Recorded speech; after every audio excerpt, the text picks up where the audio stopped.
Hyderabad LB నగర్లో విషాద ఘటన చోటు చేసుకుంది.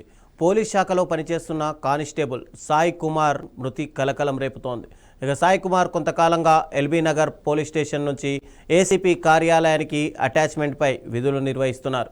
డిపార్ట్మెంటల్ సర్వీస్ రివ్యూ కోసం డీసీపీ కార్యాలయం నుంచి ఆయనకు ఫోన్ చేశారు. ఇక ఫోన్కు స్పందించకపోవడంతో సిబ్బంది ఏసీపీ కార్యాలయానికి వెళ్లి చూడగా రెస్ట్ రూమ్లో సాయి కుమార్ మృతి చెంది కనిపించారు. అధికారుల వేధింపులే కారణమని కుటుంబ సభ్యులు ఆరోపిస్తున్నారు. తమకు న్యాయం చేయాలని ఎల్బీ నగర్ పోలీస్ స్టేషన్ దగ్గర బంధువులు ఆందోళనకు దిగారు. ఇక ఘటనపై పోలీసులు దర్యాప్తు చేస్తున్నారు. మృతదేహాన్ని పోస్ట్ మార్టం కోసం ఆసుపత్రికి తరలించారు. ఈ ఘటనతో పోలీస్ శాఖలో విషాదం నెలకొంది. ఇక ఇదే అంశానికి సంబంధించి మరింత సమాచారం మా ప్రతినిధి రాజు అందిస్తారు ఎల్బీ నగర్ నుంచి. రాజు, చెప్పండి. ఒకవైపు చూసుకుంటే కనుక పోలీస్ శాఖలో ఈ పోలీస్ కానిస్టేబుల్ల మృతి అనేది చాలా అనుమానాస్పదంగా కనిపిస్తోంది. మరోవైపు ఆ శాఖలోనే చాలా వరకు ఇవి ఏం జరుగుతున్నాయి అనే దానిపైన కూడా అనేక ప్రశ్నలు కూడా తలెత్తుతున్నాయి. ముఖ్యంగా చూసుకుంటే సాయి కుమార్ మృతిపైన తన తల్లి ఆరోపిస్తుంది. ఒకవేళ ఉరేసుకొని నా కొడుకు చనిపోతే ఎందుకు అతని శరీరం పైన రక్తపు ఆనవాళ్ళున్నాయి అని చెప్పి. అయితే మరోవైపు కుటుంబ సభ్యులు ఆరోపిస్తున్నది ఏంటంటే తమకు ఎలాంటి ఇన్ఫర్మేషన్ లేకుండా డెడ్ బాడీని అంత త్వరగా పోస్ట్ మార్టంకి ఎందుకు తరలించాల్సి వచ్చింది అని చెప్పి. ఇక్కడ సాయి కుమార్ మృతిపైన అనేక ప్రశ్నలు కూడా తలెత్తుతున్నాయి. అసలు అక్కడ కుటుంబ సభ్యులు ఏమంటున్నారు?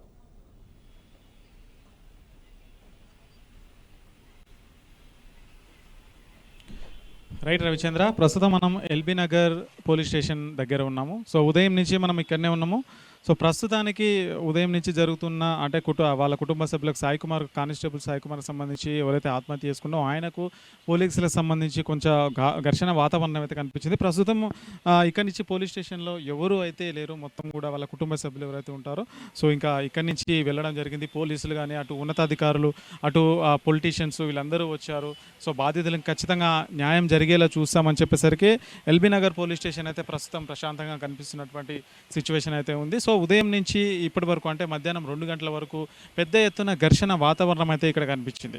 సో సాయి కుమార్ ఎవరైతే ఉన్నారో తన ఆత్మహత్య చేసుకోవడం, సో ఆత్మహత్య చేసుకున్న వెంటనే తర్వాత కుటుంబ సభ్యులకు సమాచారం ఇచ్చారు. సో వాళ్ళు రాకముందుకే ఉస్మానియా ఆసుపత్రికి అయితే తరలించారు. సో ఫ్యామిలీకి వాళ్ళకి సంబంధించిన ముఖ్యంగా వాళ్ళు అయితే ఆరోపణలు చేస్తున్నారు. సో మాకు మృతదేహాన్ని మాకు చూపించకుండా హుటాహుటిన ఉస్మానియా ఆసుపత్రికి తరలించడం వెనుక ఆంతర్యం ఏంటి అని చెప్పేసి కూడా పోలీసుల పైన కొన్ని తీవ్ర ఆరోపణలు అయితే చేసిన సిచ్యువేషన్ అయితే చూసాం. వాళ్ళైతే కొన్ని ఘాటు విమర్శలే చేశారు. పై స్థాయి అధికారుల వల్లనే కానిస్టేబుల్ సాయి కుమార్ ఆత్మహత్య చేసుకొని ఉండవచ్చు అని చెప్పేసి వాళ్ళు పెద్ద ఎత్తున ఆరోపణలు అయితే చేశారు. సో దానికి పోలీసులు కూడా సమాధానం చెప్పడం జరిగింది. సో ఎటువంటి సంబంధం లేదు, ఆయన సూసైడ్ చేసుకున్నారని చెప్పేసి క్లియర్గా కనిపిస్తుంది. దానికి సంబంధించి కూడా మేము దర్యాప్తు ముమ్మరం చేస్తున్న ఆయన ఫోన్ కానీ సో ఆయన చేసినటువంటి కాల్ డేటా ఏదైతే ఉంటుందో మొత్తం కూడా అన్నీ క్లియర్గానే ఉన్నాయి. సో అతనికి ఏ సమస్యలోని ఎందుకు ఆత్మహత్య చేసుకోవచ్చిందని పోలీసులు తమ వర్షన్ అయితే చెప్తున్నారు. కాకపోతే ఇక్కడ విద్యార్థి సంఘాలు వాళ్ళ కుటుంబ సభ్యులు మాత్రం సో తను కొన్ని రోజుల నుంచి పోలీసుల నుంచి అంటే పై అధికారుల నుంచి కొంత వేధింపులకు గురవుతున్నాడని చెప్పేసి వాళ్ళ ఫ్యామిలీకి చెప్పినట్టుగా కొంతమంది వాళ్ళ సిస్టర్స్ ఎవరైతే ఉంటారో వాళ్ళ అక్కలు వాళ్ళ అన్నలు వాళ్ళందరూ అయితే చెప్తున్నారు.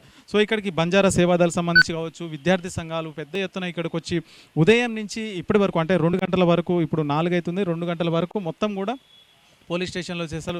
ఉన్నతాధికారులు వచ్చారు, డీసీపీ గారు వచ్చారు, వాళ్ళందరూ వచ్చారు, మాట్లాడించే ప్రయత్నం చేసినా కానీ వాళ్ళైతే వెళ్ళారు. ఖచ్చితంగా దీంట్లో మాకు అనుమానాలు అయితే ఉన్నాయి. ఖచ్చితంగా దీనికి సిబిఐకి అప్పగించాలి, దీన్ని స్పెషల్ బృందం ఏదైతే ఉంటుందో దానికి ఖచ్చితంగా చేయాలి. తమ కుమారుడు ఎందుకు సూసైడ్ చేసుకోవాల్సి వచ్చింది, అంత పిరికివాడు కాదు, తను చదువులో మెరిట్ స్టూడెంట్, తనకు ఎలాంటి అలవాటు లేవు, చాలా మంచిగా చదువుకుంటూ మంచిగా ఉద్యోగం చేస్తున్నప్పుడు తనకు ఆత్మహత్య చేసుకోవాల్సిన అవసరం ఏమొచ్చింది అని చెప్పేసి బంధువులు అయితే ఆరోపిస్తున్నారు. మరోవైపు పోలీసుల వర్షన్ ఏంటంటే తను ఆత్మహత్య చేసుకున్నది పోలీసుల వేధింపులు ఎక్కడ కూడా లేవు అని అయితే వాళ్ళైతే చెప్తున్నారు. మొత్తం మీద కుటుంబానికి సంబంధించి ఇటు అధికారులు కావచ్చు, ఇటు పొలిటీషియన్స్ కావచ్చు, ఇబ్రహీంపట్నం ఎమ్మెల్యే మల్లెడ్డి రంగారెడ్డి కూడా ఇక్కడికి రావడం జరిగింది. పోలీసులతో మాట్లాడారు, అట్లాగే బాధితులతో మాట్లాడారు.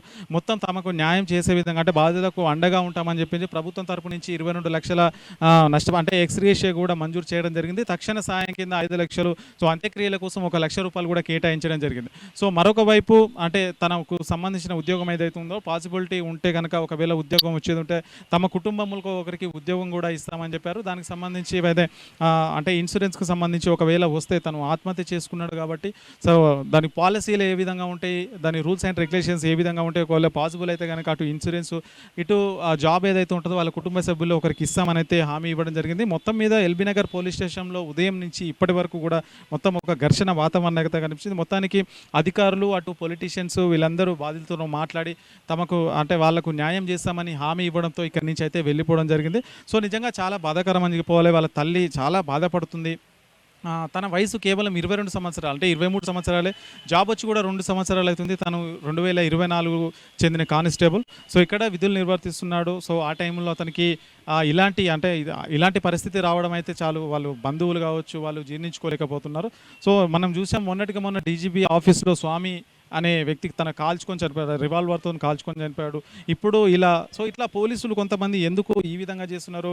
సో వాళ్ళకి ఎలాంటి నిజంగానే పై అధికారులు ఎవరైతే ఉంటారో వాళ్ళ నిజంగా వేధింపులు అంటే డ్యూటీకి సంబంధించిన వేధింపులు ఏమైనా ఎక్కువైతున్నాయా లేదా అనే విషయం కొంత నిపుణులు అయితే కొంత అనుమానం వ్యక్తం చేస్తున్న పరిస్థితి అయితే ఉంది. సో మొత్తం మీద ఈ మధ్య కాలంలో ఇటు పోలీసులు ఆత్మహత్య చేసుకోవడం మొత్తం దేశవ్యాప్తంగా కావచ్చు రాష్ట్ర వ్యాప్తంగా కొంచెం సంచలనంగా అయితే మారుతుందని చెప్పొచ్చు. మొత్తం మీద సాయి కుమార్కు అండగా ఉంటామని ప్రభుత్వం తరపు నుంచి ఇబ్రహీంపట్నం ఎమ్మెల్యే మల్రెడ్డి రంగారెడ్డి వచ్చి ప్రభుత్వం నుంచి రావాల్సినటువంటి ఎక్స్గ్రేషియా కావచ్చు దానికి సంబంధించినటువంటి బెనిఫిట్స్ కావచ్చు అన్నీ ఇస్తామని అయితే హామీ ఇవ్వడం జరిగింది. రవిచంద్ర, అంటే సాయి కుమార్ డెడ్ బాడీకి పోస్ట్ మార్టం కంప్లీట్ అయిందా? బాడీని అటు కుటుంబ సభ్యులకు అప్పగించినట్టుగా తెలుస్తుందా?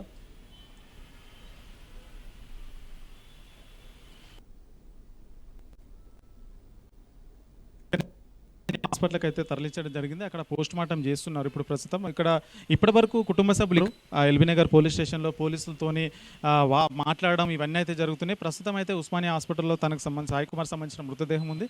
పోస్ట్ మార్టం నిమిత్తం అతని స్వగ్రామానికి అయితే తరలిస్తారు. సో ఇక్కడే మన రంగారెడ్డి జిల్లా మంచాల మండలం ఒక తాండాకు చెందిన వ్యక్తి అనమాట వాళ్ళు. సో చాలా పేదరికం నుంచి వచ్చి తను చాలా కష్టపడి చదివి ఉద్యోగం అయితే సాధించుకున్న తన బ్రదర్ అంటే వాళ్ళ అన్న కూడా ఇదే పోలీస్ డిపార్ట్మెంట్లో పనిచేస్తున్నారని చెప్పేసి వాళ్ళ కుటుంబ సభ్యులు అయితే చెప్తున్నట్టు సిచ్యువేషన్ ఉంది. సో దర్యాప్తు అంటే దీని గురించి మొత్తం కూడా ఎంక్వైరీ అయితే పటిష్టంగా చేస్తామని చెప్పేసి ఉన్నతాధికారులు చెప్తున్నటువంటి సిచ్యువేషన్ అయితే ఉంది. తనకు సంబంధించిన ఫోన్ కానీ తను ఒక సూసైడ్ నోట్ రాసాడని కూడా చెప్పేసి కొంతవరకు బయటకు వస్తుంది. అది ఎంతవరకు వాస్తవం అసలు రాశాడా, ఒకవేళ ఉంటే అది ఎక్కడ ఉంది అని దాని గురించి కూడా పోలీసులు మొత్తం కూడా దర్యాప్తు ముమ్మరం చేస్తున్నటువంటి సిచ్యువేషన్ అయితే ఉంది. దాని తర్వాత ఇప్పుడు ఆల్రెడీ వాళ్ళ ఫ్యామిలీకి సంబంధించి వెళ్ళిపోయారు. సో అక్కడి నుంచి ఉస్మానియా ఆసుపత్రి నుంచి ఏదైతే పోస్ట్ మార్టం అవుతుందో దాన్ని కంప్లీట్ అయిపోయిన తర్వాత వాళ్ళ ఇంటికి అయితే తీసుకెళ్లడం జరుగుతుందని చెప్పేసి ఇక అధికారులు అయితే చెప్తున్నారు. రవిచంద్ర, అదే డెడ్ బాడీ పైన రక్తపు మరకల పైన ఏమైనా క్లారిటీ ఇచ్చారా పోలీస్ డిపార్ట్మెంట్ నుంచి?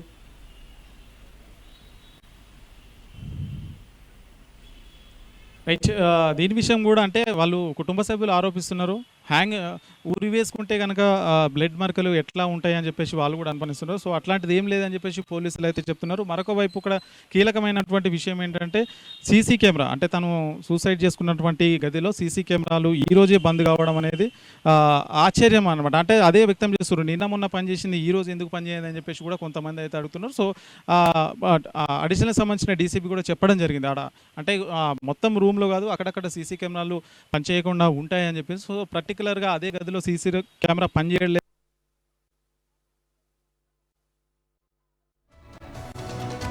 Thank you Raju.